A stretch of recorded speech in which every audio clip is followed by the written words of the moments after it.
মঞ্চত উপবিষ্ট প্ৰাক্তন সাংসদ, প্ৰাক্তন মন্ত্ৰী ৰিপুণ বৰা ডাঙৰীয়া, প্ৰাক্তন সাংসদ RP শৰ্মা ডাঙৰীয়া, আমাৰ ৱৰ্কিং প্ৰেচিডেণ্ট জাকিৰ সিকদাৰ ডাঙৰীয়া, আমাৰ উপসভাপতি নৱ তালুকদাৰ ডাঙৰীয়া, আমাৰ দৰঙৰ প্ৰাক্তন সভাপতি ৰাজবংশী ডাঙৰীয়া, বিধায়ক দিগন্ত বৰ্মন ডাঙৰীয়া, মঞ্চত উপবিষ্ট বিশিষ্ট বিষয়ববীয়াসকল, মঞ্চৰ সন্মুখত বহি থকা কংগ্ৰেছ দলৰ শক্তি, আমাৰ জিলা সভাপতিসকল, ব্লক, মণ্ডল, মহিলা কংগ্ৰেছ, যুৱ কংগ্ৰেছ, NSY, সেৱা দল, ছ'চিয়েল মিডিয়া, ইয়াত বহি থকা প্ৰত্যেককে মই মোৰ ফালৰ পৰা আন্তৰিক অভিনন্দন জ্ঞাপন কৰিছোঁ। মাননীয় সভাপতি মহোদয় আহি আছে, মই দীঘলীয়া নকৰোঁ, কিন্তু আজি মই এই ৰঙিয়াত হাতীখোলা পথাৰৰ পৰাই অসমৰ মাননীয় মুখ্যমন্ত্ৰী হিমন্ত বিশ্ব শৰ্মাক এটা কথা জনাই দিব বিচাৰিছোঁ যে যোৱা এসপ্তাহ ধৰি আমাৰ মাননীয় সভাপতি গৌৰৱ গগৈ ডাঙৰীয়াৰ নেতৃত্বত বৰ অসম গঢ়াৰ যি আৰ্হিৰে আমি অসমত কৰ্মী সন্মিলন পাতিছোঁ। হাজাৰ হাজাৰ অসমৰ কংগ্ৰেছৰ কৰ্মীয়ে কঁকালত টঙালি বান্ধিছে। অন্যায়, অত্যাচাৰ, দুৰ্নীতি, ভ্ৰষ্টাচাৰ, ভোট চোৰ, মাটি চোৰ, গৰু চোৰ, চিণ্ডিকেট চোৰ, চুপাৰী চোৰ, কয়লা চোৰৰ বিৰুদ্ধে স্কুল বন্ধ কৰি মদৰ দোকানৰ ৰাজহৰে ৰাজ্য চলোৱাৰ ভ্ৰষ্টাচাৰী মুখ্যমন্ত্ৰীক গাড়ীচ্যুত কৰাৰ বিৰুদ্ধে কৰ্মীয়ে কঁকালত টঙালি বান্ধিছে। হিমন্ত বিশ্ব শৰ্মাই আজি চাই লওক চৰ্টকাট ৰাস্তাৰে অসমৰ ভোটাৰ লিষ্টৰ পৰা মানুহৰ নাম কৰ্তন কৰি চাবিচত তেওঁ যি বচনত দখল কৰাৰ ব্লুপ্ৰিণ্ট কৰিছে। কংগ্ৰেছৰ লক্ষ লক্ষ তৃণমূল কৰ্মীয়ে অসমৰ জাতি জনগোষ্ঠীৰ সকলোকে লগত লৈ এইবাৰ ক্ষমতাচ্যুত হিমন্ত বিশ্ব শৰ্মাক কৰাৰ আখৰাত আমি সকলো আজি লিপ্ত হৈছোঁ, অন্তৰ্ভুক্ত হৈছোঁ। মই হিমন্ত বিশ্ব শৰ্মাক ক'ব বিচাৰিছোঁ যে এতিয়া নিৰ্বাচন আহিছে, মাহত দুবাৰকৈ নৰেন্দ্ৰ মোদী আৰু অমিত শ্বাহ অসমলৈ আহিবলগীয়া হৈছে। মই কৈছোঁ যে হেৰ অসুবিধাবাদীৰ দল, তোৰ নিচা হ'ব কৌশল, ৰাইজৰ তই সেৱা চোৰ কৰি বহাব খুজিছ। ৭,০০০ অসমৰ চৰকাৰী বিদ্যালয় বন্ধ কৰিলা, অসমৰ মাতৃ সমাজে পাহৰা নাই।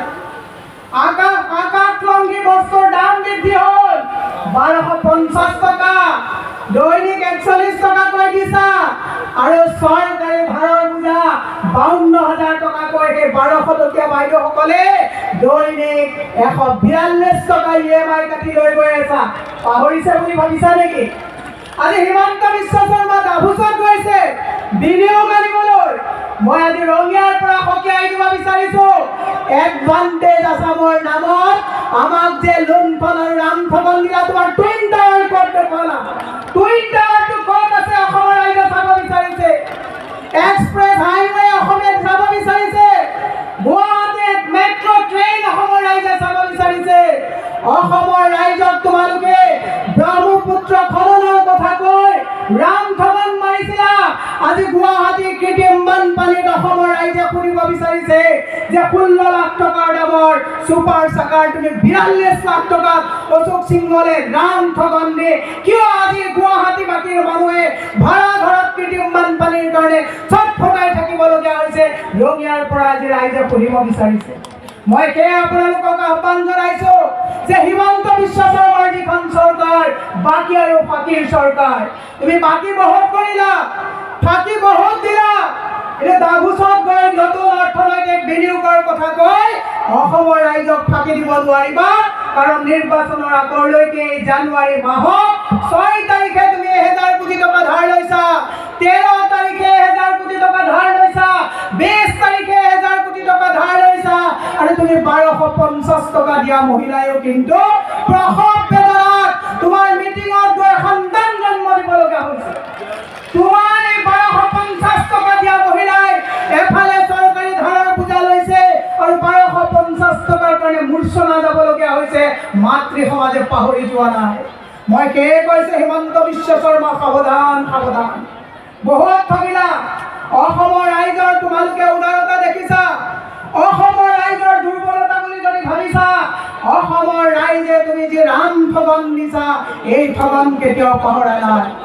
আজি দুৰ্ভাগ্যজনক কথা, হাজাৰ হাজাৰ স্কুল বন্ধ হৈছে, ২৭,০০০ স্কুলৰ চাকৰি খালী হৈ আছে।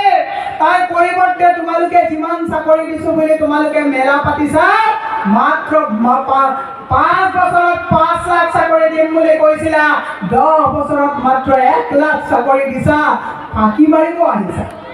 মই সেই কংগ্ৰেছৰ তৃণমূলৰ প্ৰত্যেকজনকে আহ্বান জনাইছো যে বাকী বহুত হ'ল, ফাঁকি বহুত হ'ল। ৰাহুল গান্ধীয়ে গদি তামোল বুলি কৈছিলে, গৌৰৱ গগৈক পাকিস্তানী সজাব বিচাৰিছিলা, আৰু এতিয়া তোমাৰ জুলুঙাৰ মেকুৰী বাজ হৈছে। এই কথাবিলাক যেতিয়া অসমৰ মানুহে অংগুষ্ঠ দেখুৱাই দিলে, ভোট চৰিত নামিছা। সেয়ে মই আজি প্ৰত্যেকজন মানুহক, ইয়াত বহুত বক্তা আছে, মই দীঘলীয়া নকৰোঁ। আপোনালোকক আজি মই বিনম্ৰতাৰে ভাতৃ সমাজক, অভিভাৱকসকলক আহ্বান জনাইছোঁ যে আহক, আমি সকলোৱে মিলি এখন বৰ আসন বহিম, য'ত মানুহ থাকিব, হিন্দু আৰু মুছলমান বুলি ঘৃণাৰ বিভাজন আনিব নোৱাৰিব। আমি এনেকুৱা এখন অসম গঢ়িব বিচাৰো, যিখন অসমত নামঘৰত যোৱাটো আপত্তি নাই, মছজিদত যোৱাটো আপত্তি নাই, গীৰ্জাত যোৱাটো আপত্তি নাই, মন্দিৰত যোৱাটো আপত্তি নাই। তুমি হিন্দুৰ কথা ক'ব আহিছা, তুমি হিন্দুৰ কথা ক'ব আহিছা।